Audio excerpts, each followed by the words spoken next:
Hey guys, welcome back to another day of Bible reading. And if you remember, last time we were reading 2 Samuel verse 3. It started from verse 2 Samuel chapter 3 verse 1 until verse 39. So we learned about Abner joining David and hoping like, okay, but remember that Abner betrayed Ish-bonesh. Ish-bonesh was Saul's son. So Abner betrayed Ish-bonesh to join David, and then but then Job kind of killed him at the end. So which then was like, what was that all for? And then David mourned for Abner. So today we are going to read about Ish-bonesh murdered. So yeah, remember again, Ish-bonesh is Saul's son. So I'm not sure if he was the last of Saul's sons, but yeah, remember Saul died with two of his good sons. I don't know how many sons he had in total. So this one is just 12 verses, so it's not that long. Yeah, let's go. When Ish-bonesh, Saul's son, heard that Abner had died and at Hebron, his courage failed and Israel was dismayed. So if you remember that the tribes were divided, so there was Israel, which was basically the tribe of Benjamin with the other tribes, and then there was also on the other side there was Judah. Yes, Judah. Judah was, I think so far Judah was the only one, and then the other 11 or 13, depending on, I think 13, because we also include the two sons of Joseph, that Israel, oh my goodness, Israel, what is Israel? Jacob adopted. So yeah, Jacob adopted. So remember, Jacob had 12 sons, and then he thought that Joseph had died. Joseph, yeah, died, but then it turns out that Joseph was sold into slavery, and all this time he thought that Joseph was dead, obviously, and then later to find out that Joseph is not dead actually. So Joseph was actually married and successful, now living in Egypt, and so he had two sons when uh, Jacob actually found out that Joseph was not dead. So that's why he was like, I'm going to adopt your two sons, because I don't remember what was the reason he gave, but he said, "Here, I'm going to. These are your two sons are now my sons. So now you can have your own children now." So it's, I can kind of understand the love that was going there. Imagine that you thought your child was dead, and then now you find him living in another country and successful, not just living, but successfully, abundantly, and also in a leadership position. So imagine, and now you can see, imagine all the joy and love coming back and replacing all the sorrow that you had felt. So I think, yeah, okay, I derailed there, my bad. But yeah, that's basically the background of the tribes of Judah, of Israel. And Ish-bonesh was Saul's son, and if you remember, Saul was the first king of basically the entire tribe of Israel. But obviously Saul did not listen to the Lord, and he ended up just doing his own thing, and God forsook him. And in the end, Saul died, kind of basically killed himself, and he died with Jonathan, David's best friend, and another son. I remember the other son, and also the servant, the armor bearer. So I don't remember their names, but Ish-bonesh, I guess he was still young because he didn't go into battle, and Abner was fighting alongside Saul, but I guess at the moment that Saul was killed, he was not really there with Saul. So he was kind of spared. And then he came back and told Ish-bonesh that, okay, Ish, let's make you king. Like, we can anoint you, and then you be our king. And Ish-bonesh said, okay, that sounds like a good idea. That sounds good. But Abner wanted to basically be the puppet master. Yeah, so he wanted to pull the strings on Ish-bonesh, because Ish-bonesh kind of had issues with Abner sleeping with his father's concubine. So obviously that is disrespectful, and I believe that Ish-bonesh was right in calling out Abner, but then obviously Abner didn't like that, and that's when he decided to go join David and work for David. But then when he worked for David, obviously on the other side of David there were the commanders too. So David had his own army and Saul had his own army. So obviously now they were enemies when Saul was alive. So Job obviously wouldn't just be like, okay, you can come back, and then we'll be like the same position. So, and obviously I think that's how David would have had it. David would have probably just said, yeah, you can just be the commander of the 1,000, and Abner, like, they both be commanders of their own thousands or whatever number. So I feel like Job wouldn't have liked that, because he was loyal the entire time while Abner was saving another king who was actually trying to kill David.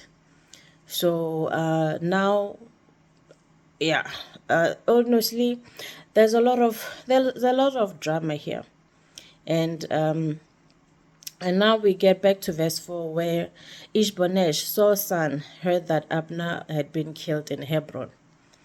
So now, as much as Ish-bonesh knew that Abner had betrayed him and actually sold or took the kingdom to David, he still loved Abner, because the way he was distraught and dismayed, you can see, like, you wouldn't be dismayed for your enemy's loss of life, right?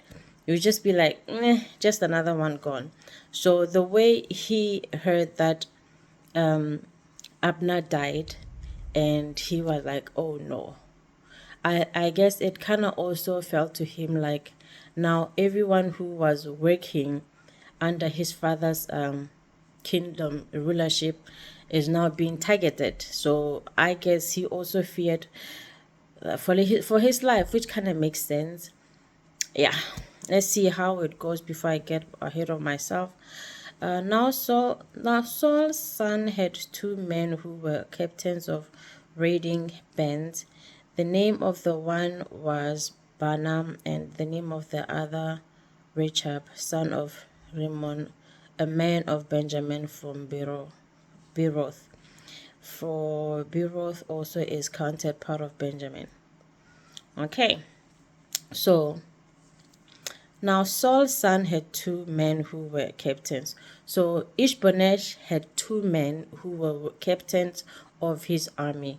So this is excluding Ish-bonesh, because excluding Abner, because I think Abner was a commander, like probably in higher position. I mean, if he could influence the direction of where the kingdom is going to run, it kind of tells me that the man had a lot of power. So obviously Abner's position is not the same as the two men who were working for Ish-bonesh. So Ish-bonesh had two men, two captains of raiding band. I don't know. And the name of the one was Bana. So there was Bana and Rechab. And Rechab was both were the sons of Rimmon, a man of Benjamin from Beeroth. And Beeroth also is counted part of Benjamin. So basically Beeroth is part of Benjamin. And the Beerothites fled to Gittaim and have been sojourners there to these days. So people of Beeroth fled to Gittaim and have been living there, well, until this day. So obviously this mainly means that to the day that this part of the book was written, because I think a lot has changed, and now we probably will not be able to trace back these people. Like, if even if you try to go back 100 genealogies, you would not be able to track these people because so much has changed, and a lot of people lately do not even keep record of where they're from. Jonathan, the son of Saul, had a son who was crippled in his feet. He was 5 years old when the news about Saul and Jonathan came from Jezreel, and his nurse took him up and fled, and as she fled in her haste, he fell and became lame, and his name was Mephibosheth. So yeah, we know that Jonathan was Saul's son, and so Mephibosheth was Jonathan's son, and Jonathan was Saul's son. So this is basically three generations of men. So the first two died in battle. So Saul and his son Jonathan, and another son also, obviously. The first two died in battle, and then now when the nanny of the young son, he was like, I think he was 5 years old when these two died.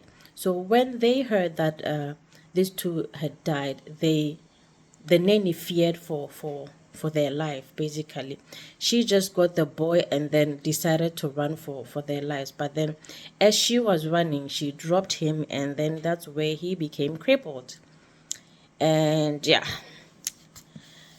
so obviously I believe it's because she knows the kind of king Saul was. If you knew that Saul was a good king and everyone loved him, he would not she would not have tried to run for her life and for his life. Like, she would not have tried to save their life by running and being so hasty. But because the kind of king that Saul was kind of led everyone associated with him fear for their lives when they found out that he actually died in battle. So it's sad because it was one-sided. It was one-sided. If you remember, David never tried to do anything against Saul. David always said that Saul was the Lord's anointed, and it is not upon him to take the life of the Lord's anointed. So David understood the authority that God had put on Saul's life, like the responsibility, the authority, and David knew that once God gave this to you, it's not his place to take it. So that part he did understand, but it's a pity that everyone else on Saul's side, they didn't see it that way, because I'm pretty sure the way they're acting, they're like, David definitely would come back and destroy Saul's bloodline, but that's not on David's heart. David just knew that God put him in this position, so it was not up to him to take him out of it. So he never really wanted to take the responsibility that was never given to him. That's what I like about David. So yeah, so now the sons of Remorse, the Beerothite, Rechab, and Banam set out, and about to the heat of the day they came to the house of Ish-bonesh, and he was taking his noonday rest, and they came into the midst of the house. What did I do? As if to get weight, and they stabbed him in the stomach. Yeah, like, who asked them? Who asked them? It's funny how now everybody suddenly has the courage to backstab Saul's bloodline. When Saul was here, everyone was just, yes sir, yes sir, yes sir, we're not going to do anything against your word. But now, in Saul's absence, everyone is showing their true colors. First, Abner by sleeping with Saul's concubine. That is disrespectful. And now these two sons, the two boys who were captains of Ish-bonesh's army, they are also killing him. So three people that were working close with these two men decided to backstab them. Yeah, I just find it a bit weird how when Saul was here, no one had the gut to do anything against him, even though they knew that Saul was wrong and Saul wanted to kill David. But they were just like, no, no, he's the king, he's the king. And now all of a sudden, because he's not the king anymore, everyone associated with Saul's bloodline is getting killed. But let's go. Then Rechab and Bana, his brother, escaped. So they basically found Ish-bonesh sleeping, taking his noonday rest. I mean, we're all supposed to rest. Sometimes I feel like my eyes are just hanging on by a thread, and if I just blink for too long, I would sleep. But yeah, we all need to rest, and just because we're getting older doesn't mean we don't need that noonday rest. So Ish-bonesh was just taking his noonday rest. Obviously, the people that saw him go in to Ish-bonesh's room, they did not think anything of it because they worked together, you know. So it made sense. So when they came into the house and he lay on his bed in his bedroom, they struck him, put him to death, and beheaded him. Yeah, yo. So like they didn't want, they wanted to make sure there was no possibility of Ish ever coming back to life. He was sleeping, so obviously he would not have been able to defend himself first. And then second, they stabbed him in the stomach. So that pain could have, yeah, most likely kept him in agony for some time. And then they also decided to behead him.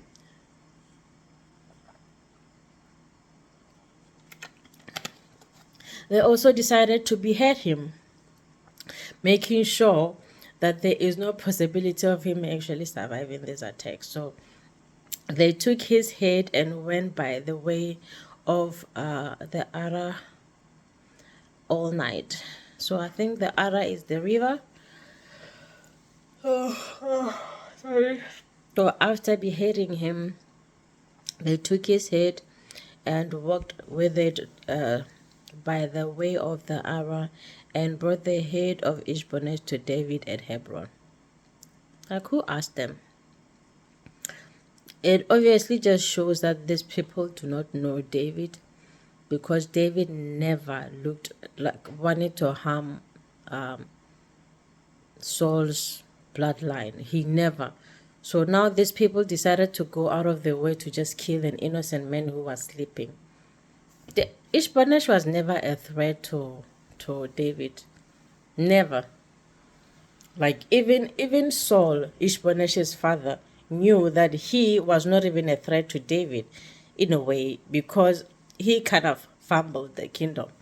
So he was not a threat. But now these people are just deciding that, okay, no, let's just make sure that there's no one in David's bloodline who's going to, in Saul's bloodline who's going to try to come up against David. Let's just eliminate everyone. Who asked them? Who asked them? Like, really? Huh. So they took Ish's head, and all night, like, I'm imagining, like, as they're walking out of the room, obviously there'll be a trail of blood behind them. So what did everyone else think?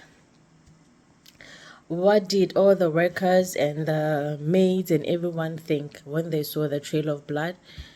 Or they were just like, okay, they're also fearing for their lives now that they don't have the security of Saul. So then they can't do bad. Oh my goodness. Yeah, tired. So yeah, no one would have the guts to stand up and fight. So I can understand their terror. So they probably were just sitting back and just hoping that whoever attacked Ish-bonesh would not go and attack them. So I don't think anyone would have fought, especially because there was no one old enough to challenge David. The challenge that was the one who possibly could have was eliminated. So they made sure that there was no one to stand up after that. So they took the head of Ish-bonesh and they took it to David at Hebron. And they said to the king, "Here is the head of Ish-bonesh, the son of Saul, your enemy, who sought your life. The Lord has avenged my lord the king this day on Saul and his offspring." Like, really. So I guess they are saying that they are the authority of God. So just because they backstabbed someone, now they are the authority on God's vengeance. Yeah. So now they are the authority on God's vengeance, because now they are like, okay, here's Ish-bonesh's head, the son of Saul, your enemy, who sought your life. The Lord has avenged my lord the king this day on Saul and on his blood offspring. Honestly, I know that I'm also reading this from a point of view from someone who has read this, and obviously all of this happened ages ago, but I try to read it with a fresh perspective. So it's interesting to see how people try to advance their agendas. So obviously everyone here is just like, let me try to get as much brownie points with David as I could. So I think this is just everyone's way of thinking. I would rather get as much favor with David as much as possible. So if anything happens, then I would always have the favor of David. So let me kill Saul's bloodline, kill Saul's offspring, just to make sure that there's no one who tries to challenge King David, and then King David will be grateful. That's the same way that how, if you remember, how we finished the First Samuel, and then we got into Second Samuel. First Samuel, they clearly explained that Saul killed himself by falling on the sword, and then his servant also saw that, okay, now Saul is dead, and there's no point of me still continue on living, so he also killed himself. But then another passerby came and said that he killed Saul. He was lying. Remember, he was lying. And then now David had him killed because this servant thought that he was doing David a favor by killing Saul, by lying and saying he killed Saul. But then that ended up being his demise. And now, a few chapters later, we learn that two of Ish-bonesh's captains also killed him to get favor from David. But David answered Rechab and Bana, his brother, and the sons of Rimmon, the Bether. Names. As the Lord lives, who has redeemed my life out of every adversity. When one told me, behold, Saul is dead, and thought he was bringing good news, I seized him and killed him at Ziklag, which was the reward I gave him for his news. As I was saying, so if you try to backstab and kill people along the way just to help an honorable man who does not value your standards, who does not follow your way of living, and then you try to do everything anti what he does, you cannot think that you would win his favor. I feel like the least you can do is try to understand the kind of man David is. This person that you're trying to get favor from, you should at least try to understand. Because now David is also telling these two men that the same thing happened. Someone said they killed Saul, hoping that they would get, favor. But I killed him because you killed the Lord's anointed. I did not ask you. Basically, you came and reported yourself to the authorities. Now, that is your punishment.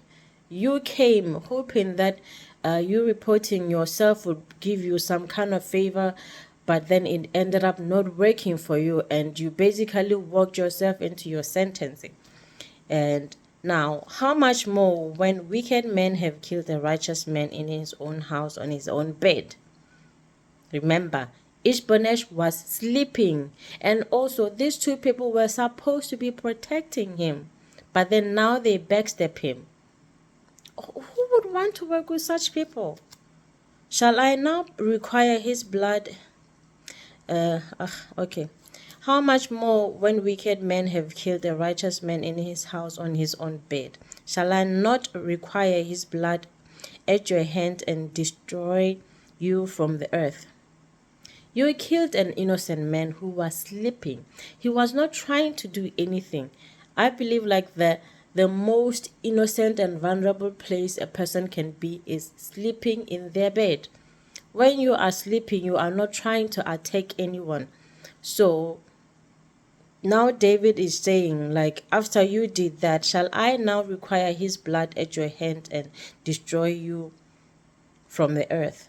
Should I now, with the evidence that you have on your hands, destroy you from the... Because you took, remember, life is in the blood. So you took someone's life, but you want to be rewarded for it. You cannot, you cannot want to be rewarded for taking an innocent man's life. Saul, yes, he was guilty. He wanted to kill David, but David still understood the God that gave Saul this power, that gave Saul this authority. He still understood that, who am I to go over the word of God? Who am I to go against the word of God? God, as much as God anointed David to be king, God never told David to kill Saul. God never said to David, go and kill Saul. So David knew that if God wanted me to kill Saul, he would have told me. He would have made sure and gave me the opportunity. Like, remember, David was able to speak to all the, I don't remember who were the prophets, the seers. David was able to speak to them, and they were able to have a conversation with God. Because as long as they were wearing the ephod, they were able to have or to hold a conversation with God. So which tells me that if God wanted to have David kill Saul, God would have made it abundantly clear. But God gave David countless and countless opportunities to make sure that David, this is Saul. This is Saul. I am testing your character. I want to see what you would do if you have the opportunity. Because a lot of people like to say, I never had the opportunity. God never told. I never had the opportunity. So now God is saying, David, this is the opportunity. I have given you Saul. I think it was 3 or 4 times. Or 2 times, I don't know, but it was definitely more than 1 time. Saul was vulnerable. David had the opportunity, and David took things around Saul or did things around Saul just to show him that I could have, but I didn't. I could have, but I didn't. So David did that to show Saul, but God also showed David that I gave you these opportunities. If God wanted David to kill Saul, he would have made sure that that happened. Like so many ways. And David also knew that God did not want him to kill Saul. Because 1, he never told him. And 2, David was never God's authority. As much as David was the next king, David was not an angel that executed God's authority. Like on everyone that misbehaved, it was never up to David, honestly. So now everyone else thinking that because Saul was not a good king, well, after Saul is dead, mind you, before, when Saul was alive, no one did anything. But now all of a sudden, after Saul is dead, everyone thinks, now let's act right. But David's like, no, I never asked you to do that, same as God never asked me to do that. So who are you making this decision on your own and putting it on my name? No, we're not going to do that. And David commanded his young men, and they killed them and cut off their hands and feet and hanged them beside the pool at Hebron. Yeah, in a way, I can kind of understand, because as much as I get upset by people a lot, but I obviously don't want to do anything. I don't believe, even if I had the opportunity to maybe give them a little smack on the face, I would take it. So for me, it's like a person's character, like their flaws, is not really my responsibility. So as you know, it's not always the thing, it's how you look at it. People go through a lot of things, and if you decide to take on what they're going through and make it a part of your identity and make it alter your identity or who you are, then who is at fault here? I hope that makes sense. Yeah, we cannot blame the circumstances. Like, we cannot put, we can, like, you have a rational mind. I understand there are times where you can make a hasty decision, but most of the times it is something that you meditate on over and over again. So first you're like, I will, next I should have, next da da da da, next da da da da. Eventually you get the opportunity. You cannot say it was a mistake, because you saw yourself doing it so many times and you told yourself in your mind, it's okay. I mean, it's okay. You justified it, and eventually when it happens, you cannot say it was a spare of the moment. Own up. So this is basically what David is saying at the end. What is on your heart will eventually just come out, which is what happened. People always try to get favor from the people in power. For what? I don't know. Maybe I'm not too ambitious. I don't know. For me, it's like I don't think I would ever even put myself in a situation like that. But I understand that times have changed. So yeah, let's just learn from this. Okay, last chapter, last verse again. And David commanded his young men, and they killed them and cut off their hands and feet and hanged them beside the pool at Hebron. So yeah, they killed them and then hanged them beside the pool at Hebron. But they took the head of Ish-bonesh and buried it in the tomb of Abner at Hebron. So basically, they buried Ish-bonesh with Abner. Remember, Abner was killed by Job, and Ish-bonesh was also killed by his two commanders. So at least Abner and Ish-bonesh got a burial, but the two traitors were hanged at the pool by Hebron. So, interesting. That's it for today, ladies and gentlemen. If you have any questions, ideas, suggestions, remember you can let me know. Next time we are going to read David, anointed king of Israel. So if you remember last time, David was only anointed king of Judah. So Israel was still the king of Israel was still Samuel. So now, meaning that I don't know if it's the second time or what. So hang in there, and then we'll read together again next time. But yeah, love you guys, and hope you enjoy the rest of your week. See you next time. Jesus loves you. I love you too. Bye.